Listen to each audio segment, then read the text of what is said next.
I talked in a video about how personal growth freed me from my depressive and anxiety symptoms. The fact that I'm not perfect, but I'm a human trying to grow day by day. But in that video, I did left something out though. My belief as a Muslim about personal growth. Because when I discovered it, I did wonder, what does Islam say about personal growth?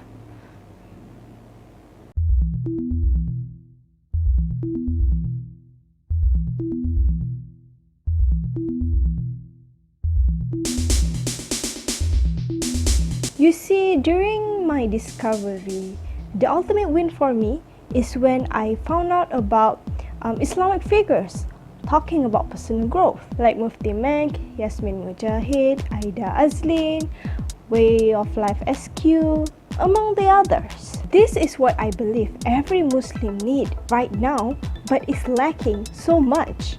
Let me explain. I don't know about you, but what I've noticed about Muslims nowadays are they often talk about halal things and haram things. Is this halal? Is this haram? Is this permissible? Is this not permissible? Is this really not permissible? Is there differences in opinion about it, whether it's permissible or not? What's worse is, while mostly ask for themselves, some people ask to guilt trip others. Like, Yep, that's haram, that's makruh. You shouldn't be doing that. That is not permissible.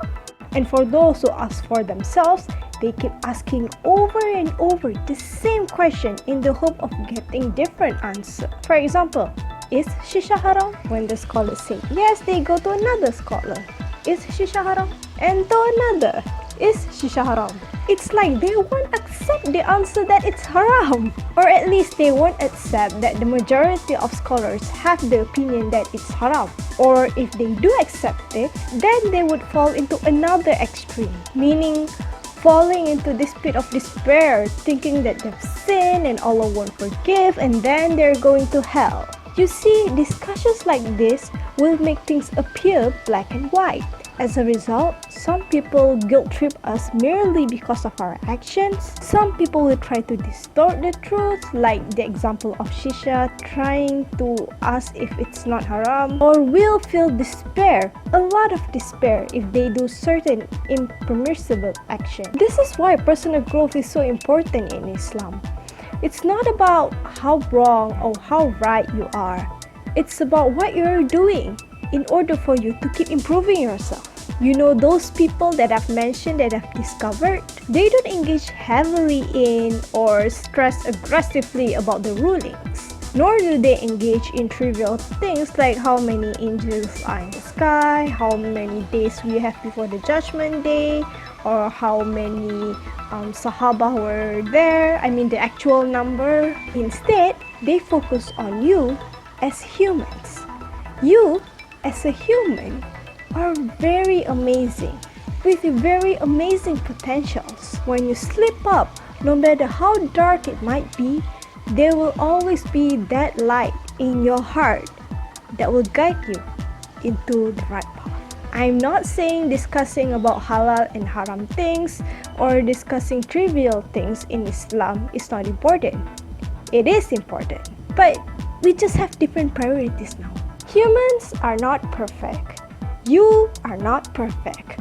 I am far from perfect. So we shouldn't strive for perfection, as it would make us guilt trip others and ourselves for our own imperfections. Instead, we should strive on finding strategic, most effective ways to improve ourselves. So when we do make mistakes, whether big or small, instead of trying to say that it's not a mistake, or instead of falling to despair, we should admit and actually own up to our own mistakes. And we should be able to bounce back and plan more strategically to not repeat them. And when you do repeat it, then repeat the same process. When others make mistakes, instead of judging them, we should encourage them to admit and own up to their mistakes and help them along the way for them to not repeat it again. And when they do repeat it, repeat again the same process. You see the pattern now? Let me give you an analogy.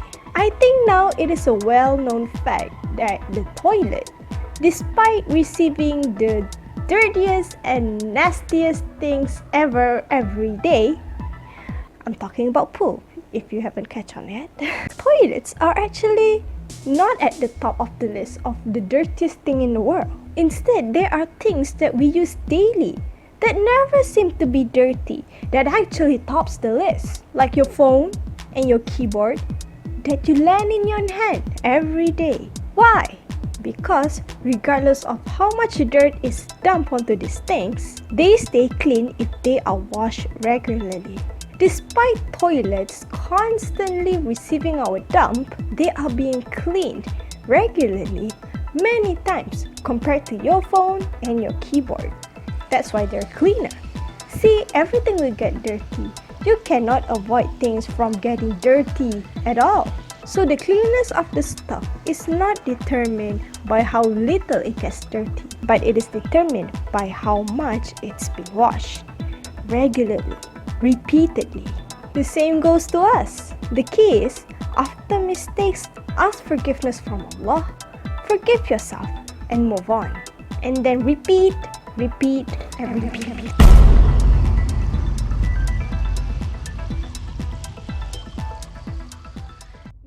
How many verses in Quran telling us about the forgiveness of Allah? There are more than 200.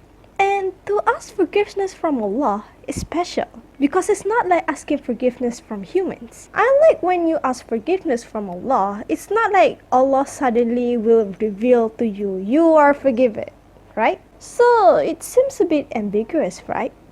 To ask for forgiveness to the one who would not give an answer to you. At least not directly.